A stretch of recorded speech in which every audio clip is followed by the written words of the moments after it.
Hi guys! Magandang gabi! Welcome back po dito sa Gandara SRU channel for Showbiz Update. Andito na naman nga po akong muli nagbabalik. Ang nagmamaganda ninyo kachismosang Kim Pao. Wala na nga pong iba ang lokaret na sa Gandara upang maghatid sa inyo ng latest update and fresh happenings patungkol kina Kim Chiu and Paula Avellino. And para nga sa gabing ito, focus po tayo ang ating update kay Kim Chiu sapagkat eto nga si Ogie Diaz ay mayroon na naman pong chika. Nakakagimbal at chika hinggil sa Kim Pao. Napunta na dito po ay sa Kim Pao kay Kim Chiu. Napunta na po dito ang usapin.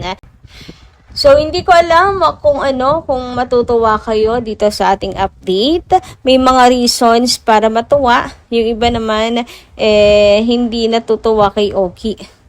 So, lagi namang gano'n na pagdating kay Ogie, talagang bad trip yung ilang mga fans. And, ano nga ba itong chinikang latest ni Ogie? Pag-usapan natin yan. About to sa future ni Kimi. Pero bago pong lahat sa mga hindi pa nakaka-subscribe sa ating channel, pakiclick lang po tayo na ating subscribe button at notification bell na rin sa baba upang kayo ay maging updated at ma-notify tuwing may bago tayong chika at balita hinggil sa Kim Pao. Basta po mga balita na may kinalaman kina Kim Chiu and Paula Avellino, sagot na po natin yan. Samantala, narito naman ang ilan pong nais nating i-shout out at tapiling basahin ngayong gabing ito hinggil sa mga nagdaan nating balita. Mula po kay Ma'am Latin Home Hunter, shout out sa inyo at magandarang gabi. Sabi niya, good AM, Miss Gandara, ako naman ay natatawa dito sa ating mga kakampi ng mga fans. Kasi hanggang ngayon, tinutugis pa rin si Paulo sa hindi pag-amin. Ang tagal nang umamin si Paulo in public. Yung sinabi niya na kay Kim pala ang bagsak ko. Sa tent, na dalawa lang sila. Yung first movie nila at itong sa The Alibi, na may sariling tent din sila. And dagdag yun pa yung pinagsigawan ni Paula Avellino na mahal kita at saka palangga, taka. Yung ganon, yung mahal na mahal kita. Tapos palangga, taka. Patibay ng patibay. Yung ganon, ikinakikilig din yun ng mga fans sa tinuturing na pag-amin ni Paula Avellino. Anyway, sa pagpapatuloy, ayan, at itong sa The Alibi, may sariling tent din sila. Yan ay pag-amin na yan ni Paulo sa ating lahat. Ano pa ba ang gusto nyong makita? Sa kanila na lang yon. Grabe naman kayo. Yun ay secret na talaga.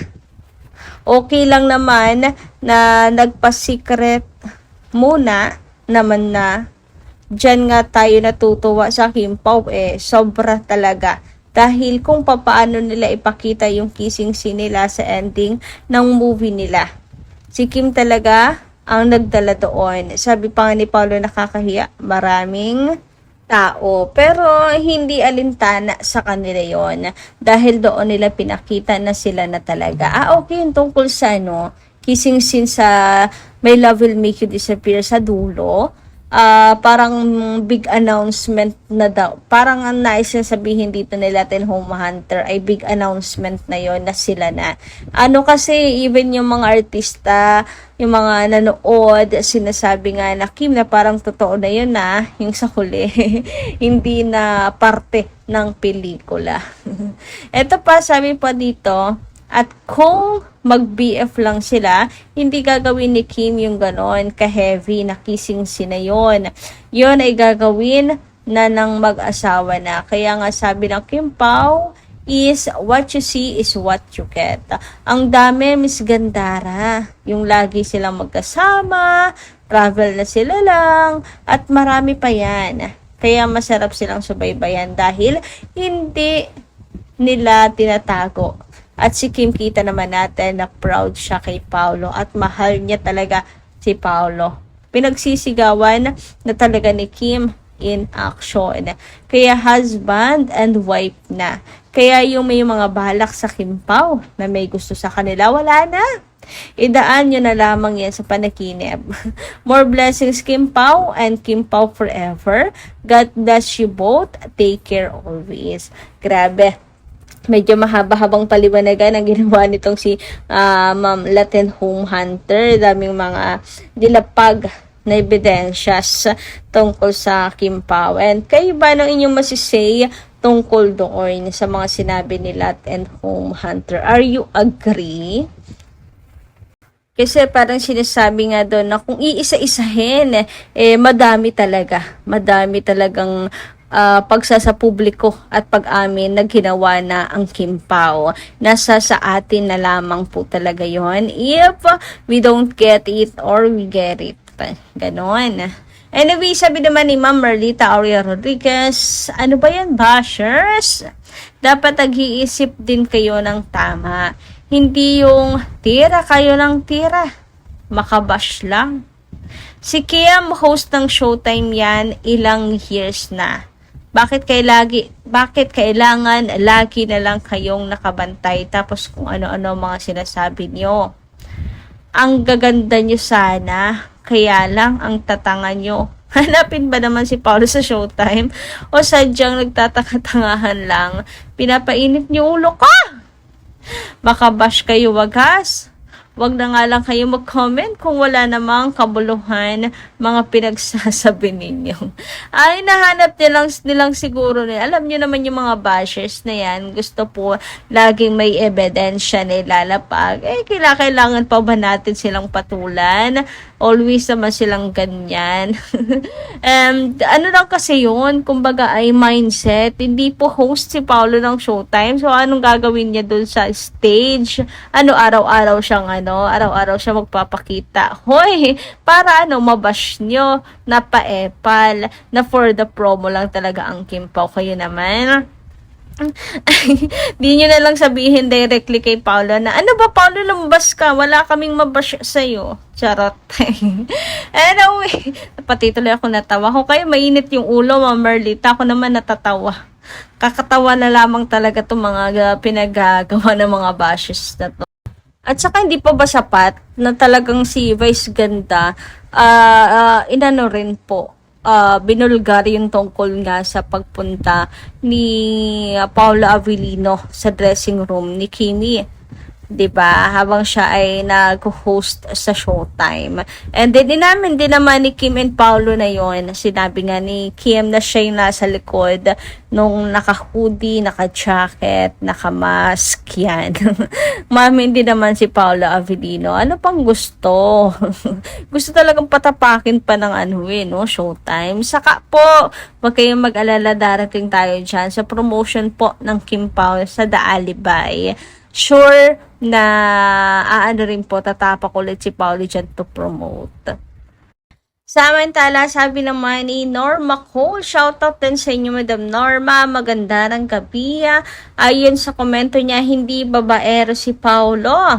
Isa-isa lang, hindi nag-overlap. Ikaw lang nagsabi kasi assuming lang kayo sa idol nyo. Pagsabihan mo yung idol mo, bakit siya nag-assume na di siya type, hindi naman siya type ni Paolo. Move on na kayo dahil may ka-live-in na siya. Kahit payat ang idol namin, wala kayong pakialam. Ang OA, pakalman yung buhay nyo. Or buhay ng idol nyong OA. Brainy Hehehe, lalaban kami. Ang idol nyo ang malandi. Grabe naman ngayon. So, wala namang name drop, no? Sino kayong tinutukoy dito ni Ma'am Norma?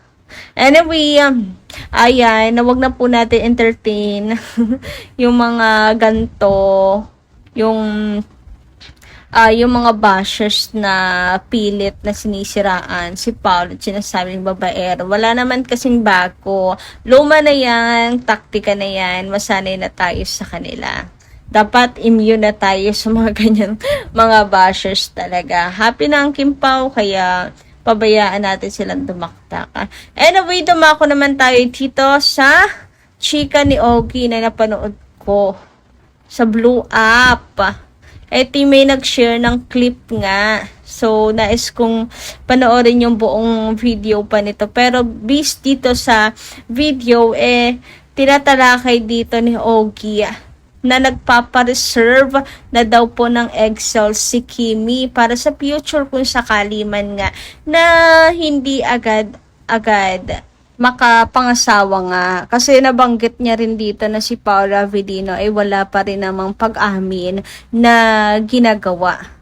So, saglit lang yun, sinabi niya lang na gano'n. Pero, nakakatch naman ng ilang viewers ng mga Kim Pao fans na may nais siyang iparating tungkol doon na baka hindi seryoso, walang balak, kaya maigi pa na magpa-reserve si Kimi kasi kung abutin ng pagtanda nga si Kim Chiu, hindi naman na siya pabata, 35 years old na nga daw si Kim, maganda na yung naka-reserve.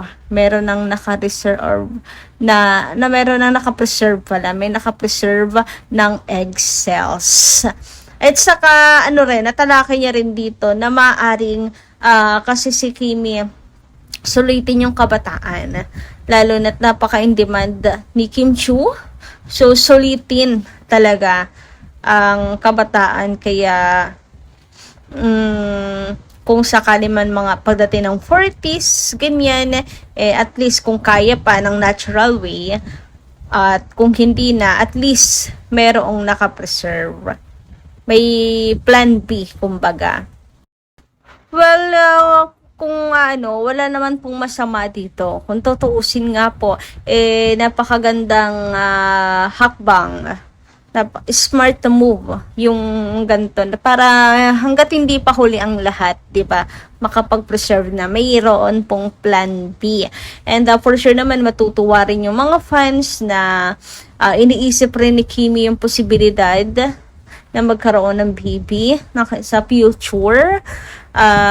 Kung kailan pwede na, maramdaman nila na okay na, pwede na akong mag-asawa, pwede na akong mag-settle down, ganyan. At least merong nakapreserve. Yun nga lang, ibang mga fans kasi hindi natutuwa naman dito kay Ogie. Siguro may personal na nararamdaman about kay Ogie. Siguro kasi hindi nila bet si Ogie, or ayaw nila na binabalita si Kim Chiu, and meron sabi very personal daw nito, kaya yung iba hindi natutuwa sa chinika. So kayo ba, anong inyong say, ano inyong naramdaman, nung marinig nyo to, nabalitaan nyo to? Ayan. Ako kasi happy lang ako kasi 'di ba, at least si Kim nag-iisip hanggat bata pa, hanggat maari pa, hanggat kaya pa, hanggat pwede pa. Yan, makakapag-reserve na. Kasi sa showbiz naman kasi talaga dapat sulitin mo hanggat nasa spotlight ka, 'di ba? Dapat sulitin mo talaga 'yan. Kasi hindi mo alam. Biglang bumaliktad ang mundo. Kung iwan mo to, tapos hindi ka na makabalik, mahirap din tansyahin yung show business. Lahat kasi naman may hangganan. Kaya, yung iba sinusulit talaga. At marami ding artista na ganito yung ginagawa. Nagpapareserve kasi gustong sulitin yung kasikatan.